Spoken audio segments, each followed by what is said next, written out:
Alright, how's it going? So today we're going to take a trip along Castle Peak Road from Tsuen Wan to Sham Shui Po.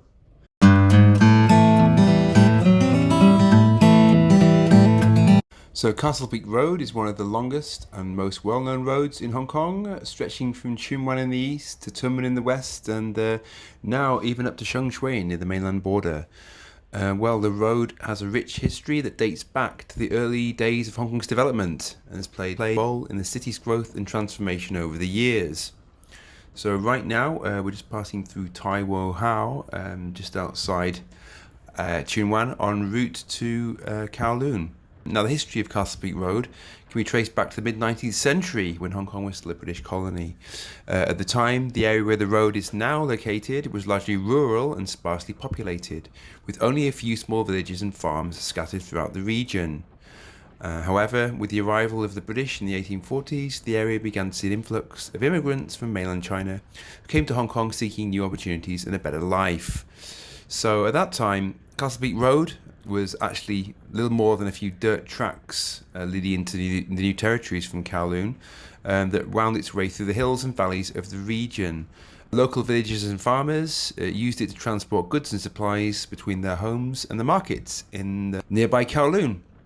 So, however, as Hong Kong developed and grew, the road became increasingly important, and actually in the 1920s the British paved it, and it became the main transportation artery connecting Kowloon and the new territories. By the 1950s, the area I'm driving through now, which is around Kwai Fong, something like this. I'm actually looking back towards Tsuen Wan that way. There was a lot of redevelopment going on. A lot of squatter settlements were built along the road, and this photo from the 1950s shows them just before they were demolished to make way for new developments as the city developed.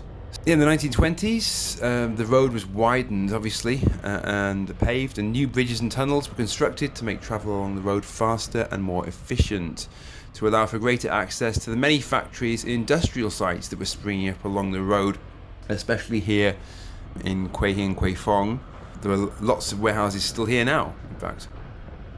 So over the years, Castle Peak Road has continued to evolve and adapt to the changing needs of Hong Kong. Especially in the 60s and 70s, there was a major boom in the construction of public housing estates. So, as the government sought to provide affordable housing for the growing population, this led to the development of major new towns along the road, including Tsuen Wan, Tuen Mun and Yuen Long. Today, Castle Peak Road remains an important artery in Hong Kong's transportation network, connecting the many different districts and neighbourhoods along the way. It is a diverse and vibrant area with a rich mix of residential, commercial and industrial development. As we go into Kowloon, you'll see the road is lined with shops, restaurants and businesses of all kinds. So here now we are entering Lai Chi Kok. Now, Castle Peak Road used to follow the coast here, but actually now it's way inland. The massive land reclamation project that began in the 70s and 80s and continued through the 90s actually reclaimed like 2 kilometers of land from the sea, including nearby Mei Fu, which is a large residential neighborhood, and it involved the construction of a huge seawall which effectively extended the shoreline outwards and created a large area of land. The land was then developed into a number of new residential and commercial complexes, including the Mei Fu Sun Chun Housing Estate, which is one of the largest and most densely populated housing estates in Hong Kong. In addition to the residential and commercial developments, the land reclamation project also had a significant impact on the local environment and ecology. So the new land created by the project was largely made up of reclaimed seabed, which meant that it was initially totally devoid of any vegetation or wildlife. However, over time, the area has been transformed into a vibrant ecosystem, with a variety of plant and animal species now thriving in newly created habitats and parks. So, one of the most well-known landmarks in the Mei Fu area was the Lai Chi Kok Amusement Park, which was located on the site of the current Mei Fu Sun Chun Housing Estate. The park was originally built in the 1950s and quickly became a popular destination for families and tourists, with a wide variety of rides, games and attractions on offer. However, with the growth of Hong Kong's economy and the rise of the new larger theme parks in the region, the Lai Chi Kok amusement park began to lose popularity in the 1980s and 90s, and it eventually closed in 1997, and the site was subsequently redeveloped as part of the land reclamation project. So we're approaching a district called Tsuen Wan, which starts just around this corner. Perhaps it's a good time just to sit back and relax and enjoy the views of downtown Kowloon for a while.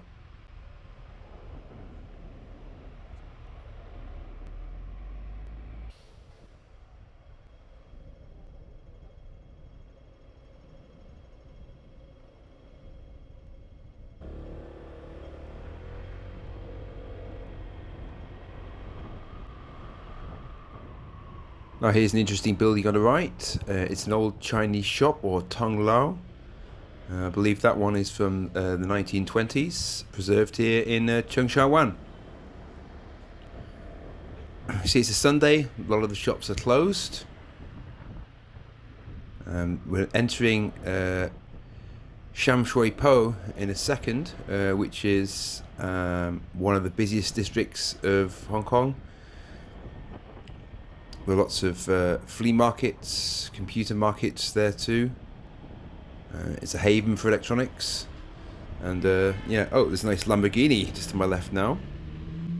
You often see supercars driving around Hong Kong, especially on a weekend. Perhaps that's a Sunday driver going down Castle Peak Road in his nice light blue Lamborghini. Yes, so we're entering Sham Shui Po now, which is just past Sham Shui Po is the end of Castle Peak Road, where it joins Tai Po Road, where I did my other video before of Nathan Road going right down to the sea. We haven't got time to do that today, so what I'm going to do is loop around. And now I'm on the road parallel to Castle Peak, going back north, back towards Qingyi area. So again, driving back through Tsuen Wan. There's McDonald's around here. It's like the fourth I've seen in this video. Yeah, so this street, as I said, parallel to Castle Peak, closer to the sea. So it would have been built slightly after, perhaps 1930s, 1940s. I'll have to check the map for that. But now, yeah, lots of new residential buildings you can see around there. Yeah, it's being developed quite a lot, this area of Tsuen Wan. The MTR, built in the 70s and 80s, just parallel one street to the left of this. So it's quite convenient. So yeah, this is an old housing estate on the left. Well, I say old, I mean, we're talking 40 or 50 years old. The Yun Chau estate and the Yun Chau Mall on the left, a huge public housing development. It's one of those places where people come from the mainland now to take Instagram shots. And another old tree. I saw an old tree on the, as we entered Lai Chi Kok. They're quite incongruous. There's not many of them around here. You can actually probably look them up on the tree conservation website to see how they're being protected, because there's not many of them left around here. Right. So yeah, the rest of this video will be me heading back now through Lai Chi Kok and back onto the highway. Right in front of us is the real new development of Lai Chi Kok in the 90s there. That new private estate in front of us. And this highway we're going to now is all yeah, reclaimed from the sea. Ahead of us, in a minute, we'll actually see that Mei Fu estate, one of the biggest estates in Kowloon. The buildings in front of us to the left and right, yeah, that was all built on reclaimed land in the 80s and 90s, where the amusement park was, and it kind of now blends into the port, which was built in the 90s. And I'll do another video showing the port in more detail at a later date. You can see it ahead now. Yeah, basically this highway goes straight on, and here at Liking, take the exit to Qingyi South, which will take me back over the bridge and to the south of Qingyi Island and back home. Alright, thanks for watching. Have a great day.